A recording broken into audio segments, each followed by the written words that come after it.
Welcome to our channel. Today we how to install MonsterInsights for GA4 revenue tracking, full guide step by step clearly.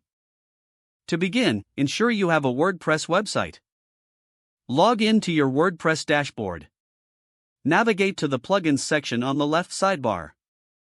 Click on Add New to search for new plugins. In the search bar, type MonsterInsights. Locate the MonsterInsights plugin and click Install Now. After installation, click Activate. Once activated, you will see the MonsterInsights option on the left sidebar. Click on MonsterInsights and then select Settings. To connect your Google Analytics account, click on the Authenticate with your Google account. Follow the prompts to sign in to your Google account. Choose the correct Google Analytics property that is set up for GA4. Once selected, click the Complete Connection button. Next, navigate to the Tracking tab within the MonsterInsights settings. Scroll down and find the e-commerce section. Enable the e-commerce tracking option. If you have WooCommerce or another e-commerce plugin, make sure it is configured correctly. After enabling, save your settings. Now, go to the Reports tab to check your tracking data. Monitor the e-commerce section to ensure revenue tracking is capturing data accurately. If you want to set up advanced tracking options, revisit the Settings tab.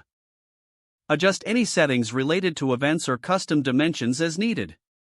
Remember to regularly check your Google Analytics account for detailed insights. Your MonsterInsights installation for GA4 revenue tracking is now complete. If the page does not load, refresh the browser or try again in a private or incognito window. Make sure you are using the correct email address, then retype it carefully to avoid small typos.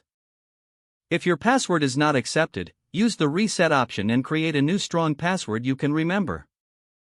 Check your spam folder for verification or security emails, then complete any requested confirmation steps. Enable two-factor authentication if available to improve account security and reduce unauthorized access risk. After signing in, review your profile details so your contact information and settings are accurate and current. If you see an error message, note it down and try again after restarting your device and internet connection. Don't forget to like this video and subscribe to our channel for more step-by-step tech guides.